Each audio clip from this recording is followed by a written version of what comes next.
Hello again, students. I am going to walk you through the second part of the instructions for the Social Justice Argumentative Research Paper Practice Issue Assignment.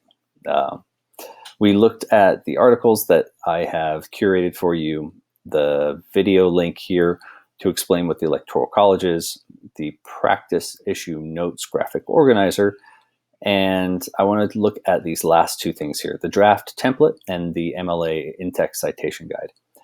So for the draft template, this is what's going to give you the sort of foundation and blueprint for how you're going to lay out your argument. So your formal argument paper is going to look just like this, except it's not going to have all these boxes and colors. It's just going to be paragraphs of writing. These will help you formulate your ideas and turn them into formal writing. So this template is to help format your paragraphs for this issue, and it will be something that you format all of your issues in our formal argumentative paper. So for paragraphs 2 through 5, this is what they should look like. Issue A is an introduction. You have a hook. You introduce your topic in a way that catches the attention of your audience. You ask a rhetorical question, which is a question that isn't meant to be answered, but something that is more theoretical or philosophical. You give them a shocking fact, like say the last 2 or 3 elections haven't seen. All right, I think 2 of the last 3 elections, the winner of the popular vote. Oh wait, what was it? Oh no, it's the Republican Party. 2 of the last 3, or the last 3 Republican presidents, have not won the popular vote, but they've won the Electoral College. So that's kind of a shocking fact, I think. A personal experience with voting, or the Electoral College, or whatever, or a definition of what it is we're going to be talking about. So there are a lot of things you could do here.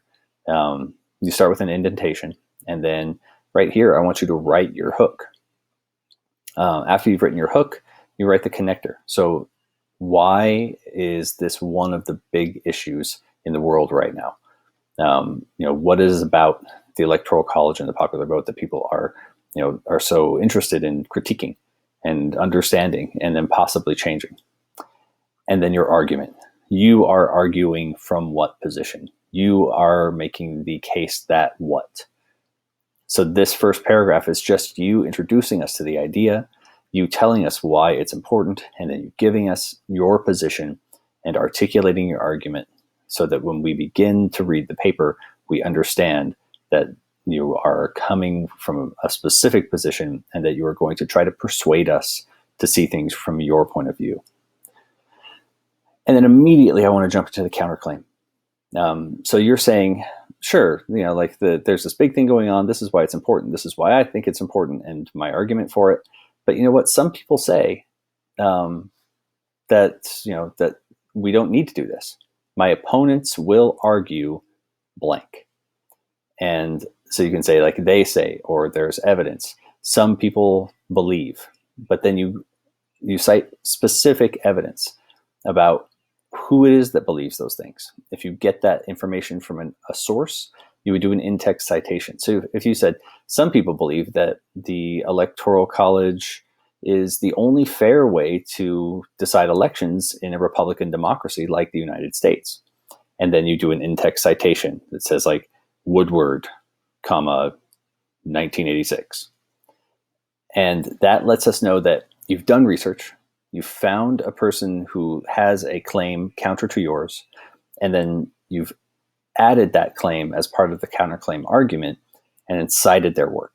So that's their idea, not yours. So you've given them attribution. And then the rebuttal is in your own voice.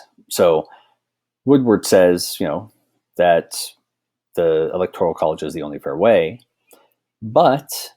and then you give us the counterclaim to that counterclaim. You tell us why Woodward is wrong. Why is that not the only fair way? In fact, why is it the only unfair way?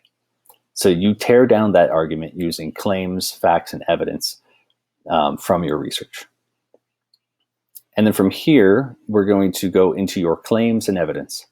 So you've got 2 claims that you're going to make back to back. You state your claim in your own words, and then you give evidence with citations. So just like from above, you're going to give evidence that supports your claim, and you're going to do in-text citations from where you found that evidence. After you provided evidence, you can say, hey, this claim is obviously correct because, as I've just shown, these things are evident, right? Like these facts are out there for anyone to see. And we need to do this now because we now know these things. So when you're providing the evidence, that's going to back up your claim for what needs to be done, what action needs to be taken. And then you restate your claim here at the end, and we'll work on that together as we go through and write these drafts. Same thing for claim 2. You're citing evidence, sourcing, and then giving your reasoning for why that evidence supports your claim. And and so those are the paragraphs 2 through 5. We'll also be working on a summation of your claims and argument in the final paragraph of this paper. The last thing I want to look at is the MLA citation. So from here, you'll be able to access the MLA guide chart. And this is going to give you a sense of what these in-text citations are going to look like. And we'll work on this together in class as well.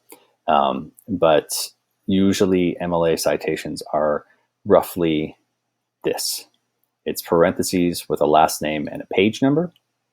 It's you can sometimes just do a website. Many times you'll have not a page number, but a year.